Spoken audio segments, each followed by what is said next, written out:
Bonjour Papa Noël, t'allais faire une vidéo comme ça sans moi? De quoi tu allais parler? Une rétrospective tech 2020. C'est une bonne idée. Allez, c'est parti.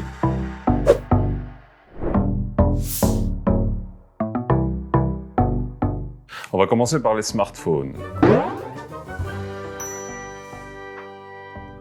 Malgré les nombreuses usines à l'arrêt à cause de la pandémie, il n'y a jamais autant de modèles de smartphones qui sont sortis en une année. 2020 a été largement l'année la plus prolifique en matière de smartphones depuis leur existence. Samsung a bien évidemment sorti un modèle dans chaque gamme de prix possible et imaginable. Leur meilleur modèle a été évidemment le Galaxy S20, mais Samsung a surtout été la seule marque à véritablement prendre des risques en sortant 2 modèles de smartphones à écran pliable cette année. Alors tout d'abord le Fold 2, qui est un smartphone qui se transforme en tablette, et le Z Flip, qui est un smartphone qui se plie en 2 pour devenir plus petit. Pourquoi ? Alors Xiaomi a aussi innové avec le Mi Mix Alpha. Alors c'est juste un prototype, vous n'allez pas le trouver dans le commerce. Alors sa particularité, c'est que hormis une petite languette qui abrite les capteurs photo, l'écran fait littéralement le tour de l'appareil. Alors est-ce que c'est utile? Je sais pas, mais en tout cas c'est vachement cool. Alors comme chaque année, on a eu droit à la messe d'Apple avec la sortie de l'iPhone 12. Alors la particularité cette année, c'est qu'ils ont sorti 4 modèles avec le modèle mini. Ça, c'est la véritable innovation de cette année.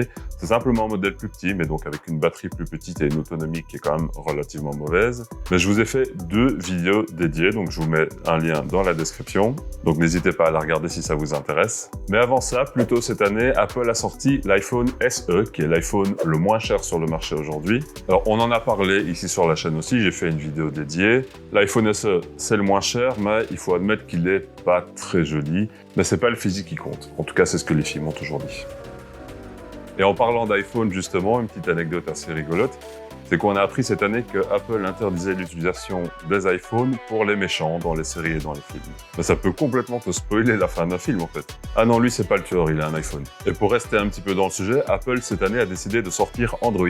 Enfin, je veux dire, iOS 14. En fait, ils ont pris tout ce qui existait sur Android et l'ont mis dans iOS. C'est révolutionnaire. Je sens que je vais me faire pourrir dans les commentaires pour celle-là. Et en juillet, toujours confiné, mais un peu plus chaud, Asus sort la 3e version du King of Phone, le ROG Phone 3. Alors comme d'habitude, c'est le smartphone le plus puissant du marché, il est plus grand, plus puissant, plus rapide, avec la plus grande autonomie, enfin tout quoi. Il est même plus puissant que mon PC pour vous dire. Comme pour tout ce que je présente aujourd'hui, je vous mets un lien si ça vous intéresse en commentaire pour aller voir les prix. LG aussi nous a sorti un smartphone. Alors on pensait que c'était un concept phone, on pensait que c'était un prototype et que ça serait jamais dans le commerce. Le LG Wing, c'est un vrai smartphone. Alors le principe, c'est que vous avez 2 écrans superposés et l'écran du dessus, vous pouvez faire une rotation. Et donc du coup, vous allez avoir un écran horizontal et un écran vertical dont vous verrez que la moitié... C'est pour le moins original. Alors je vois plein de use cases intéressants, mais le problème c'est que Android n'est pas encore fait pour ce type de format. LG a décidé d'innover. Pourquoi pas, c'est original et ça permet de montrer d'autres choses, des choses qu'on n'a pas encore vues jusqu'à présent. Donc c'est intéressant. Et enfin, en septembre, Microsoft sortait le Surface Duo. C'est la nouvelle tentative de Microsoft dans le domaine des smartphones, sauf que Microsoft vous dit que ce n'est pas un smartphone. Et c'est vrai, quand on y réfléchit, que vous avez quand même l'air un peu con en téléphonant avec un appareil de ce format-là. Alors en gros, ce sont 2 écrans super fins qui se replient. Alors attention, c'est pas un écran pliable, c'est bien 2 écrans qui sont indépendants. Et ça tourne sous Android. Alors si ça, c'est pas un aveu d'échec de Microsoft. Alors justement, en parlant d'appareils mobiles qui ne sont pas des smartphones, passons aux tablettes. Alors après une domination de l'iPad sur le marché des tablettes, Samsung sort enfin une alternative valable dans le domaine des tablettes avec le Galaxy S7. C'est vraiment un très bel appareil qui est vraiment compétitif avec un iPad. Le problème, c'est que personne ne l'achète et donc l'iPad domine toujours le marché des tablettes. Alors justement, en parlant de l'iPad, en plein confinement, Apple a décidé de sortir l'iPad 2020 avec le nouvel iPadOS et le Magic Keyboard. Alors c'est vraiment un superbe appareil, mais on comprend plus s'ils vendent une tablette ou un ordinateur. Le message est vraiment très confus. Et justement, en parlant d'ordinateur...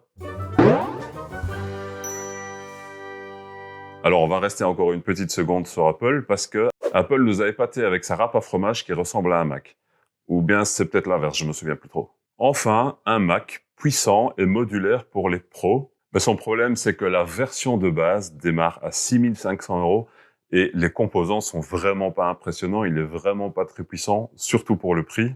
Mais vous recevez une souris avec. Et selon la configuration que vous choisissez, ça peut monter jusqu'à plus de 60 000 euros. Oui, 60 000 euros pour un ordinateur. Donc, il n'y a pas à dire, c'est vraiment pour les pros. C'est pas pour monsieur et madame tout le monde, c'est clairement pas pour les gens comme nous.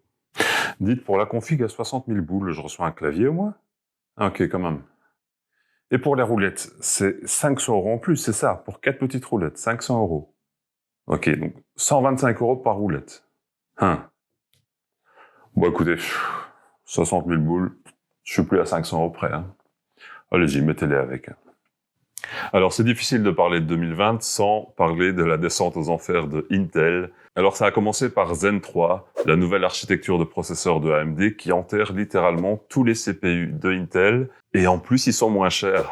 Et après avoir perdu leur part de marché sur le domaine des PC, il s'est passé un petit peu la même chose du côté des Mac, avec la sortie des nouveaux processeurs M1, qui est basé sur une architecture ARM, une architecture qui est similaire à ce qu'on retrouve sur les smartphones. Et il se trouve que ces nouveaux processeurs sont beaucoup plus puissants que les processeurs d'Intel, et en plus de ça, ils écrasent complètement la concurrence en matière d'autonomie. Ils sont beaucoup plus performants à ce niveau-là. Et pour des appareils portables, comme des laptops, il n'y a vraiment pas mieux.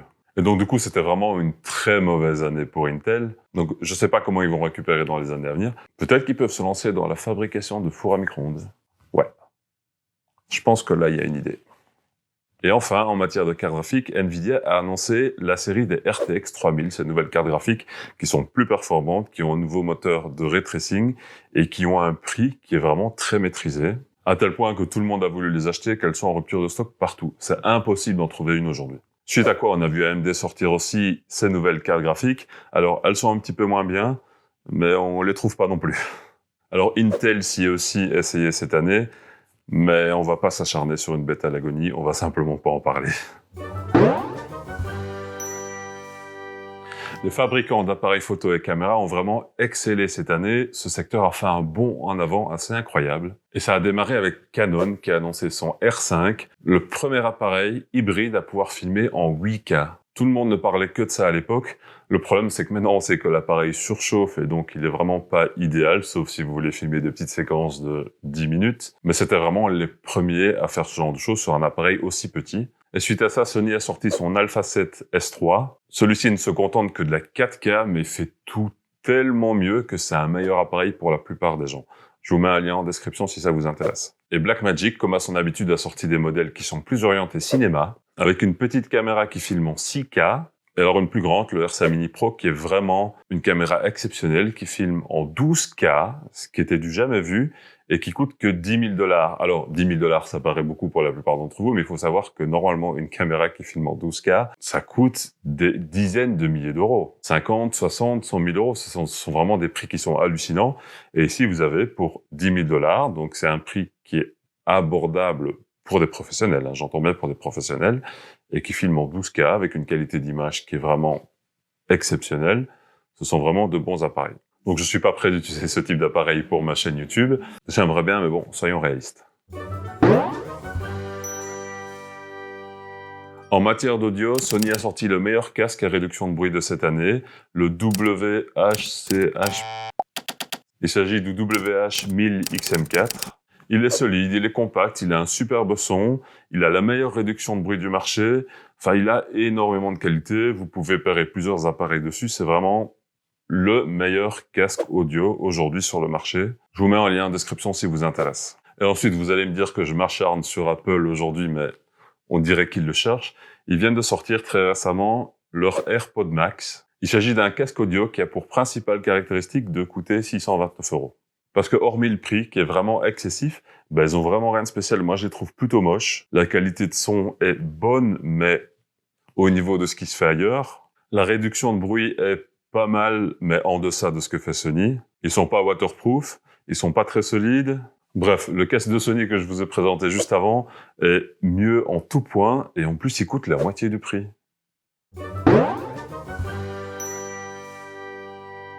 Alors Porsche a annoncé sa première voiture électrique, la Porsche Taycan, la première véritable alternative à Tesla.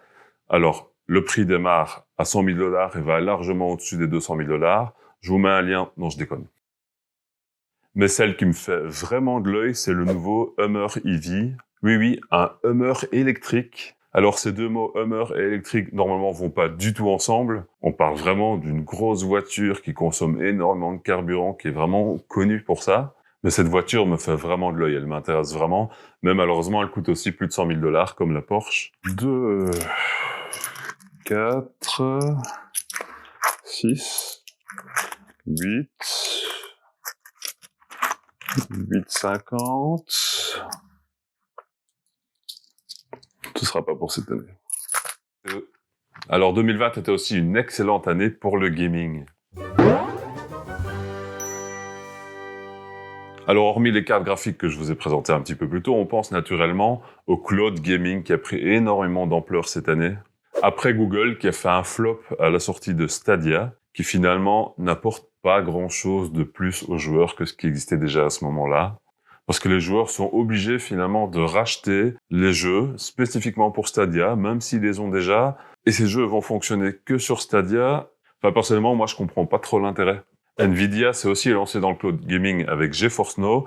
Et là, ça a beaucoup plus d'intérêt parce que si vous avez déjà acheté vos jeux sur Steam, vous pouvez les réutiliser sur GeForce Now. Vous n'êtes pas obligé d'acheter tous vos jeux sur GeForce Now. Donc, c'est quand même déjà un gros avantage. C'est que vous avez une bibliothèque de jeux que vous pouvez utiliser en cloud gaming. C'est un énorme avantage par rapport à ce que propose Google avec Stadia. Mais à mon avis, ceux qui sortent vraiment leur épingle du jeu, c'est Microsoft et Amazon qui, eux, ont vraiment compris ce que veulent les joueurs. Ils proposent un abonnement à la Netflix avec lequel vous avez accès à une énorme bibliothèque de jeux. Vous payez une dizaine d'euros par mois et vous avez accès à un catalogue de jeux auxquels vous pouvez jouer de façon illimitée, comme vous regardez vos séries et vos films sur Netflix. À mon avis, c'est vraiment là que se trouve l'avenir du cloud gaming. Et Microsoft et Amazon se lancent vraiment dans cette direction-là. C'est vraiment très intéressant de voir ce qu'ils vont faire et de voir lequel des deux va vraiment remporter la bataille. Mais outre le cloud gaming, 2020, c'est aussi l'année de la sortie des consoles de nouvelle génération. Donc la PS5 et la Xbox Series S et Series X. Alors, en gros, ce sont les mêmes qu'avant, mais plus puissantes, avec du ray tracing, avec des SSD. Donc ça permet d'accélérer les temps de chargement, ça permet de jouer en 4K 60 images par seconde, et vous avez vraiment une puissance de calcul qui est décuplée par rapport à ce qui se faisait avant, plus la rétrocompatibilité et tout ça. Donc on rentre vraiment, fin 2020, dans la nouvelle ère des jeux vidéo sur console. Et Microsoft en ce moment investit beaucoup dans son Game Pass, dont je vous ai déjà parlé dans une ancienne vidéo. On est vraiment dans une année qui est très excitante en matière de jeux vidéo. Il se passe beaucoup de choses en cette fin d'année et à mon avis 2021 va être vraiment, vraiment très intéressant. Je vous mets des liens vers tout ce dont j'ai parlé ici en dessous dans la description. Et enfin, en cette fin d'année, la sortie du jeu qui a été repoussé plusieurs fois pour le corriger pour qu'il soit excellent et qui finalement sort quand même bourré de bugs. Cyberpunk 2077, ça reste un superbe jeu. Mais bon, il va falloir le patcher un certain nombre de fois pour corriger les nombreux bugs qui ont été détectés ces dernières semaines. Et alors maintenant, des news diverses en matière de tech, des choses qui se sont passées cette année. Alors tout d'abord, Joe Rogan, le podcast numéro 1 au monde, est passé en exclusivité à 100% sur Spotify. Apparemment, c'est un accord de plus de 100 millions de $. Alors la nouvelle est très loin d'avoir fait l'unanimité, elle a vraiment pas plu à tout le monde, parce que ça va un peu à l'encontre de l'esprit du podcast, de cet esprit libre, des podcasts qui sont disponibles partout et qui sont gratuits. Joe Rogan est allé un petit peu à l'encontre de ça, donc il s'en est pris un peu plein la tronche cette année. Alors d'autres ont suivi depuis, mais ça reste vraiment minoritaire dans le domaine des podcasts. Fin juillet, Facebook, Google, Apple et Amazon étaient entendus par le Congrès américain pour leur demander des comptes sur des pratiques qui sont pour le moins déloyales. J'en ai un petit peu parlé cette année sur Twitter. N'hésitez pas à me suivre sur Twitter. Je vous mets le lien ici en dessous dans la description. Et en plein pendant ces audiences au Congrès américain, donc c'était un timing vraiment très mal choisi, Donald Trump a menacé d'interdire TikTok aux États-Unis s'il ne devenait pas 100% américain. Et la meilleure technologie du mois d'août était un chien. Mais pas n'importe lequel. Vous vous souvenez certainement de toutes ces vidéos d'abus envers des robots. On en voyait plein à une époque, ces robots de Boston Dynamics qui étaient abusés par des gens. Après, on va se demander pourquoi les robots vont asseoir leur domination sur le monde. On l'aura bien cherché. Eh ben, cette société, Boston Dynamics, qui avait été rachetée par Google et puis qui ont été abandonnés par Google un petit peu plus tard, eh ben, finalement, ils ont sorti un produit et il s'appelle Spot. Donc, si vous avez 80 000 $ en trop, pourquoi pas. Et encore en août, on a vu la fameuse bataille entre Epic, l'éditeur de Fortnite, et Apple, concernant la commission de 30% que se prend Apple sur toutes les ventes sur son App Store. Ça a fait couler beaucoup d'encre à l'époque, même moi j'en ai parlé sur Twitter.